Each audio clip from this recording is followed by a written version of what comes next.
এই আলোচনার জন্য স্টুডিওতে আছেন সহকর্মী সানভীর রূপল। যাচ্ছি তার কাছে। রূপল, আপনাকে স্বাগত জানাই। রূপল, ভূমি অব্যবস্থাপনা কিংবা যেটাকে বলা হয় ভূমি ব্যবস্থাপনা, এটি নিয়ে দীর্ঘদিনের আলাপ, ডিজিটাইজেশনের কথা শোনা গেছে, কিন্তু এরপরও হাজার হাজার টাকা লোপাট এবং সেখানে নানাজনের ভোগান্তির কথাও কিন্তু শোনা যাচ্ছে। এই মুহূর্তে আসলে কি আধুনিকায়ন হচ্ছে?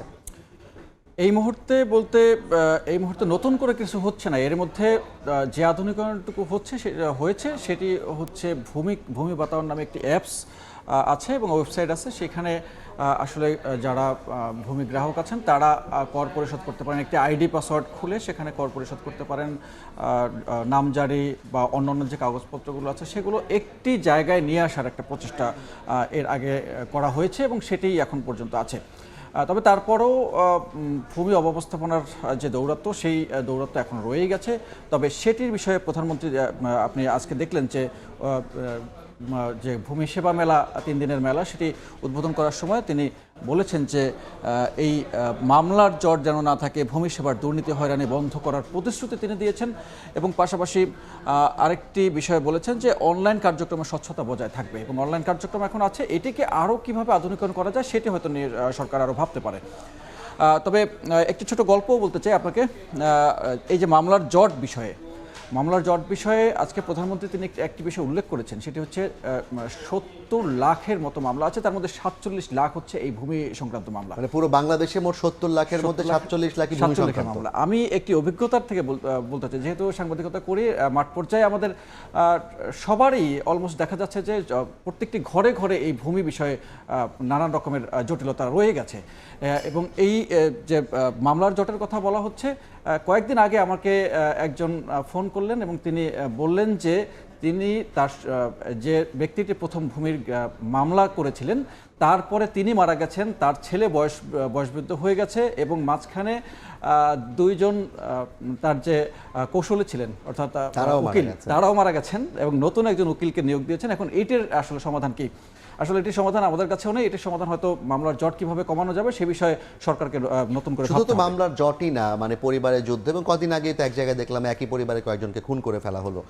আরেকটা বিষয়, আপনি বলছেন যে সরকার প্রধান প্রতিশ্রুতি দিয়েছেন দুর্নীতি কমানোর, কিন্তু এই মুহূর্তে আসলে কি অব্যবস্থাপনা, কি রকম আছে ভূমি ব্যবস্থাপনা? জাফর, অব্যবস্থাপনার কথা যদি বলতে চাই তাহলে বলতে হয় যে গাইবান্ধায় আমরা দেখেছি যে ভূমি অব্যবস্থাপনার একদম অনিয়ম দুর্নীতির আখড়ায় পরিণত হয়েছে। সেখানে কোটি কোটি টাকা লোপাট হচ্ছে এবং এমনকি এরকম অভিযোগ পাওয়া গেছে যে 58 লাখ টাকা সাব রেজিস্ট্রার একজন তিনি লোপাট করেছেন, সেটিও এখন পর্যন্ত রাজস্ব খাতে আসেনি।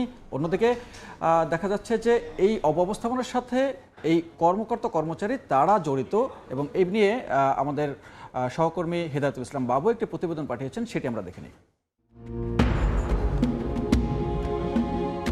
গাইবান্ধা জেলা রেজিস্ট্রি অফিস ভবনের ৩য় তলায় মহাফেজখানা। প্রায়ই শোনা যায় এখানে রক্ষিত বালাম বই থেকে দলিলের পাতা কাটাছেঁড়া, দাগ, খতিয়ান এবং দাতা গ্রহীতার নাম পরিবর্তনের ঘটনা। এরকম দুর্নীতি হয়ে থাকে, এরকম দুর্নীতি চলে, তাহলে আমরা কোথায় যাব? এই গুরুত্বপূর্ণ মহাফেজখানা কিংবা রেকর্ড রুমে সাধারণ মানুষের চলাচলও লক্ষ্য করা যায় এই অফিসের পিয়ন কিংবা কর্মচারীদের অবাধ চলাচল।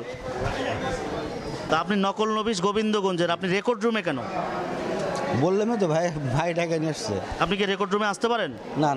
ভুক্তভোগীদের আরেকজন ব্যাংকার আব্দুল মজিদ জাবেদা নকল তুলে ব্যাংক লোন করতে গিয়ে জানতে পারেন রাজস্ব জমা না দেয়ায় দলিল দুটি রেজিস্ট্রি হয়নি। দলিল বালামে ওঠে নাই কি জন্য? তখন দেখে যে পে অর্ডারের টাকাগুলো ওরা আত্মসাৎ করছে। সাব রেজিস্ট্রার রজব আলীর কর্মকালে 1093টি দলিলে অব্যবস্থাপনা পেয়েছে জেলা রেজিস্ট্রি অফিস। অর্থ আত্মসাৎ ও কর্মস্থলে অনুপস্থিত থাকায় অফিস সহায়ক আনিসুরকে সাময়িক বরখাস্ত ও নকল নবিশ মিজানকে 15 জানুয়ারি চাকরি থেকে অব্যাহতি দেন জেলা রেজিস্ট্রার। মিজান ও আনিস দুজনই রাজস্বের অর্থ আত্মসাতের বিষয়টি অস্বীকার করেন। ওটিতে ক্যাশ বই লেখা শুরু করি, তখন আমি দেখি 7 দিনের পে অর্ডার ব্যাংকে জমা হয়েছে। আমাদের অফিসে যেটা তথ্য আছে ব্যাংকে জমা হয়েছে, ব্যাংকে যায় দেখি সেটা জমা হয়নি।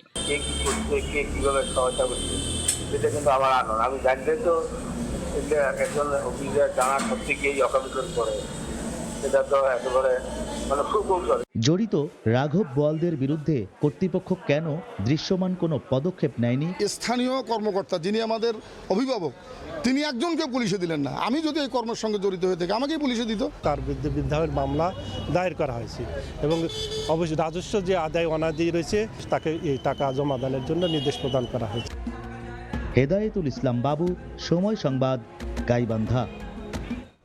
আমরা প্রতিবেদনটা দেখলাম। ভূমি অব্যবস্থাপনার এই যে চিত্র, এটি শুধুমাত্র গাইবান্ধা নয়, এটি সারা দেশের একটি চিত্রের উদাহরণ মাত্র। জাফর, যেটি দেখলাম গাইবান্ধার এই গল্প নতুন নয়, আমরা গাজীপুরে দেখেছি, আমরা নাটোরে দেখেছি, বিভিন্ন জায়গায় এই গল্পটি আছে। এটি চলতে থাকলে আসলে কিভাবে করে সুশাসন আনা সম্ভব? জাফর, আপনার সাথে কথা বলতে বলতেই আমি আরেকটি তথ্য দিই। সেটি হচ্ছে, আমরা যখন প্রতিবেদনটি দেখছিলাম, ঠিক ক্যামেরার পেছনে আমাদের যে সহকর্মীরা কাজ করেন তাদের মধ্যে থেকে একজন বলছিলেন যে মিউটেশন করতে তার কাছে লক্ষাধিক টাকা চাওয়া হয়েছে। তার মানে অভিজ্ঞতার বাইরে আসলে কেউই নেই। তার মানে বুঝতেই পারছেন যে আসলে প্রত্যেকটি মানুষের কাছে আপনি যখন যাবেন, প্রত্যেকটি ঘরে ঘরে এই চিত্র আপনি দেখতে পাবেন। কোথাও মামলা, কোথাও দেখতে পাবেন যে তার কাছ থেকে ঘুষ দাবি করা হয়েছে, কোথাও দেখা যাবে যে অন্য চিত্র। আমরা একটু ছোট্ট করে যদি দেখে নেই যে গাইবান্ধার কথা যদি আবার ধরি, প্রতিবেদনটির রেশ ধরে, গাইবান্ধার রাজস্ব প্রায় কোটি টাকার আত্মসাৎ করেছে এবং নিবন্ধনের পরও মিলছে না মূল দলিল। পাশাপাশি কর্মকর্তা কর্মচারীদের যোগ সদস্যই দুর্নীতি অপকর্ম এই জিনিসটি হচ্ছে। এবং আপনি দেখেছেন প্রতিবেদনে যে রেজিস্ট্রি অফিসের উপরে আরেকটি জায়গা আছে, যেই জায়গাটিতে তারা দলিলপত্র রাখেন, সেখানে রাতের আধারে দলিল চুরি হয়ে যায়, কখনো নাম পরিবর্তন হয়ে যায়। বালাম বই থেকে পৃষ্ঠা কেটে সেটা নিয়ে নেওয়া হচ্ছে। সরকারি তহবিলে যেই টাকা জমা দেওয়ার কথা সেটি আত্মসাৎ করে ফেলা হচ্ছে। সেটাই বললাম যে এই মুহূর্তের যে ভূমি অব্যবস্থাপনার পরিস্থিতি, তাতে হচ্ছে সরকার প্রধান যেমন বললেন যে যত বেশি করে এটিকে ইন্টিগ্রেটেড ওয়েতে নিয়ে আসা যাবে এবং যত বেশি অন্তর্ভুক্তমূলক একটি জায়গায় নিয়ে আসা যাবে এবং অনলাইন সিস্টেমকে জোরালোভাবে কার্যকর করা যাবে, ততই এই অনিয়ম দুর্নীতিটা হয়তো কমে যাবে। সেটি আসলে প্রত্যাশা তিনি করছেন। এবং একই সাথে যারা কিনা দায়বদ্ধ কর্মকর্তা কর্মচারী আছেন, বিশেষ করে সবাই অস্বীকার করেন, তাদেরকে আসলে সঠিক বিচারের আওতায় না আনা গেলে কি আদৌ এটি সম্ভব হবে কিনা? এটি মামলার জট যেমন কমানো উচিত, তেমনি পাশাপাশি হচ্ছে কি অনিয়মের বিচারগুলো খুব দ্রুত, যে কোনো অনিয়মের বিচার যদি খুব দ্রুতভাবে করা যায়, তাহলে কিন্তু মানুষজনের মধ্যে এক ধরনের সচেতনতা এবং বিচারটা অবশ্যই সেটি দেখাতে হবে। এবং সেটি একটি তথ্য দিয়ে হয়তো আজকের আলোচনা শেষ করবো জাফর। সেটি হচ্ছে, প্রধানমন্ত্রী আজকে আরেকটি গুরুত্বপূর্ণ বিষয়ে কথা বলেছেন যে ভূমির অব্যবস্থাপনা যেমন দূর করা দরকার, তেমনি ফসলের যে জমি, চাষের জমি, সেটিকে যেন ব্যবস্থাপনায় নিয়ে আসা যায়, যেখানে সেখানে অযথা ব্যবহার না করা হয়, সেটি বিষয়ে তিনি সতর্ক করছেন। জি, ধন্যবাদ আপনাকে রূপল। আমাদের সঙ্গে যুক্ত ছিলেন সহকর্মী সানভীর রূপল, জানাচ্ছিলেন ভূমি অব্যবস্থাপনার সার্বিক চিত্র এবং তার প্রেক্ষিতে প্রধানমন্ত্রী তারেক রহমানের নির্দেশনা সে বিষয়ে বিস্তারিত।